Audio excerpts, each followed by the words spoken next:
नमस्कार मित्रांनो स्वागत आहे तुमचं आपल्या नवीन व्हिडिओमध्ये।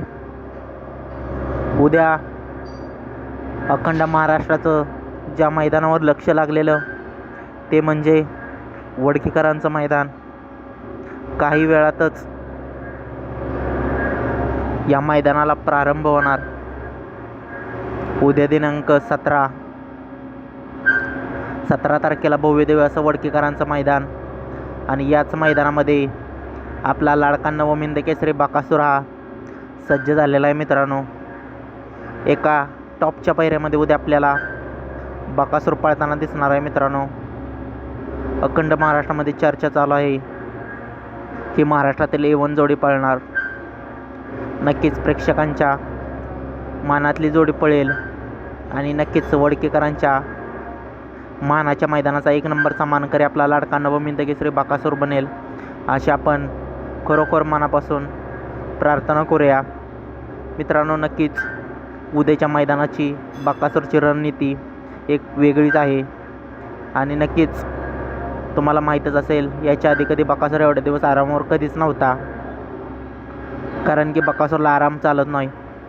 पण पहिल्यांदाच असं घडलं की बकासूर आता खूप दिवस आरामावर आहे। नक्कीच हे जे टॉपचे मैदान आहेत, जे हिंद केसरीचं मैदान आहे, त्याची पूर्वतयारी म्हणजेच आराम आहे आणि त्याच अनुषंगाने उद्या बकासूर आपल्याला या वडकीच्या मैदानामध्ये पळताना दिसणार आहे। मित्रांनो, आता सध्या तरी बकासूरचा या 2-4 दिवसाच्या आरामामध्ये व्यायामच घेण्यात आला आणि या व्यायामानंतर बकासूर हा ज्या जोडीला हिंद केसरी जोडी बोललं जातं, या जोडी उद्या आपल्याला पाहायला मिळणार आहे। मित्रांनो, नक्कीच हे वडकीकरांचं मैदान म्हणजे दत्त जयंतीचं मैदान। एका या हिंद केसरीच्या मैदानामध्ये बकासूर हा हिंद केसरी झालेला आहे आणि पुन्हा एकदा सज्ज झालेला आहे की नक्कीच हा किताब आपल्या नावावर म्हणजे 10 वेळा बकासूर हिंद केसरी होणार। सर्वांचं लक्ष या उद्याच्या मैदानावर लागलेलं आहे। मित्रांनो, नक्कीच प्रत्येकाच्या मनात बकासूर आणि घोटचा सर्जा ही जोडी पळणार। नक्कीच त्यांची इच्छा ही पूर्ण होईल, कारण नियोजन हे मामा करत असतात आणि त्यांच्या डोक्याने हे नियोजन होत असतं। त्यामुळं बकासूरचा पैरा कोण ही त्यांनाच फक्त माहीत असतं, त्यामुळं अंदाज लावणं पण कधी चुकीचं ठरतं।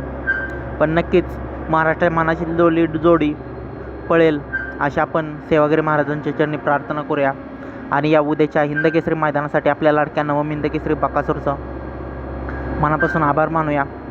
तर मित्रांनो, धन्यवाद। त्याचबरोबर मित्रांनो, उद्या माझ्या माहितीनुसार बकासूरच्या दावणीचे 2 हिरे म्हणजेच साम्राज्य 6300 आणि आत्ताची नवीन खरेदी कबीर 6300 देखील मित्रांनो या मैदानामध्ये आपल्याला पळताना दिसणार आहेत। नक्कीच या त्रिकुटाला म्हणजेच बकासूर, साम्राज्य आणि कबीर याला उद्याच्या वडकी मैदानासाठी मनापासून शुभेच्छा देऊया। धन्यवाद मित्रांनो।